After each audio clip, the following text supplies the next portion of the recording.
صبر کیا ہے؟ میں نے ایک عالم سے پوچھا جو بظاہر فارغ نظر آ رہے تھے۔ وہ خاموش رہے جیسے میری بات سنی ہی نہ ہو۔ میں نے دوبارہ اپنا سوال دہرایا کہ سر صبر کیا ہے؟ انہوں نے میری طرف دیکھا لیکن کچھ بولے نہیں۔ مجھے بڑا عجیب سا لگا، مجھے غصہ بھی آیا کہ کچھ کر بھی نہیں رہے اور جواب بھی نہیں دے رہے۔ میں اٹھ کر جانے لگا تو کہنے لگے صبر انتظار ہے۔ میں شرمندہ سا ہو کر واپس بیٹھ گیا، پھر دوبارہ گویا ہوئے اور فرمایا کہ صبر جو ہے وہ برداشت ہے۔ جو تم میں نہیں کہ میری کچھ دیر کی خاموشی پر تم دل برداشتہ ہو کر جانے لگے۔ میں نے معذرت کی اور کہا حضرت مجھے کہیں کام سے جانا ہے اور میں جلدی میں ہوں، اس لیے میں جانے ہی لگا تھا۔ دوسرے کی بات کو تحمل سے سننا بھی صبر ہے۔ اب میں خاموشی سے سر جھکائے ہوئے ان کے پاس بیٹھ گیا۔ وہ مسکرائے اور پھر فرمانے لگے کہ بیٹا صبر جو ہے مشکل وقت میں ثابت قدم رہنے کا نام بھی صبر ہے، جس کی مثال حضرت ابراہیم علیہ السلام اور حضرت امام حسین رضی اللہ تعالی عنہما کی آزمائش ہے۔ مصیبت یا بیماری کو برداشت کرنا بھی صبر ہے، جیسے حضرت ایوب علیہ السلام نے صبر کیا۔ اور برے عمل و اقتدام سے اپنے آپ کو روکنا بھی صبر ہے، جس کی مثال یوسف علیہ السلام ہے۔ میں نے کہا حضرت یہ سب تو بہت رتبے اور عظیم خاص لوگ ہیں، ہم ان جیسے کہاں ہیں؟ ہم کیسے برداشت کر سکتے ہیں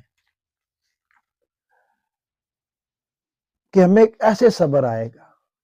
کہنے لگے بیٹا بے شک ہم ان جیسے نہیں ہیں، لیکن ان خاص لوگوں کی زندگیوں پر عمل کرنا یا ان کی زندگیاں ہی ہمارے لیے نمونہ حیات ہے۔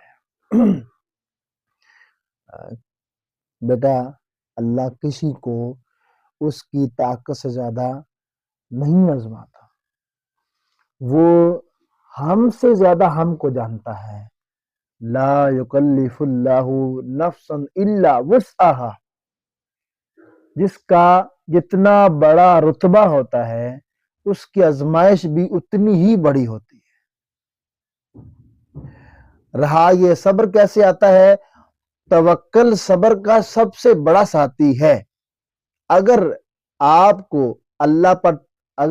اللہ پر توکل رکھتے ہیں تو یہ ممکن ہی نہیں کہ صبر آپ کو حاصل نہ ہو۔ قرآن میں ارشاد ہے کہ وَاصْبِرْ مَا صَبْرُكَ إِلَّا بِاللَّهِ، بے شک بغیر رب کی عطا کہ آپ صبر نہیں کر سکتے۔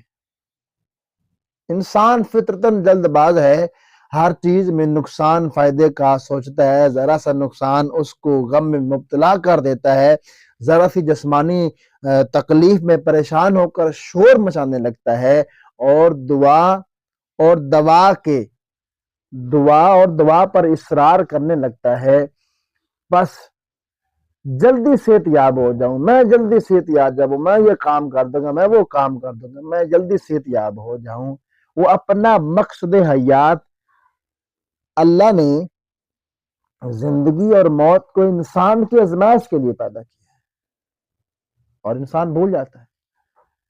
جب آپ کو دنیا کے مقابلے میں آخرت کے دگنے اجر کا یقین ہوتا ہے، بیماری اور مشکلات میں اپنے گناہوں میں کمی اور درجات کی بلندی کا یقین ہوتا ہے، اور یہ یقین ہوتا ہے کہ اللہ سب اس کی بہتری کے لیے کرتا ہے، تو پھر یہ نقصان بیماری اس کے لیے کوئی معنی نہیں رکھتی۔ اس کو اپنا فائدہ آخرت میں نظر آتا ہے، جنت کی صورت میں نظر آتا ہے۔ اللہ ہمیں ہر چیز پر صبر دکھ پر صبر کرنے کی توفیق عطا فرمائے، اور جو اللہ نے دیا ہے اس پر شکر کرنے کی توفیق عطا فرمائے۔ اللہ ہمیں حضرت ابراہیم، حضرت یوسف علیہ السلام اور حضرت امام حسن جیسا صبر بھی عطا فرمائے، اور اللہ تعالی ہمیں اپنے نبی حضرت محمد مصطفیٰ صلی اللہ علیہ وآلہ وسلم کے نقش قدم پر بھی چلنے کی توفیق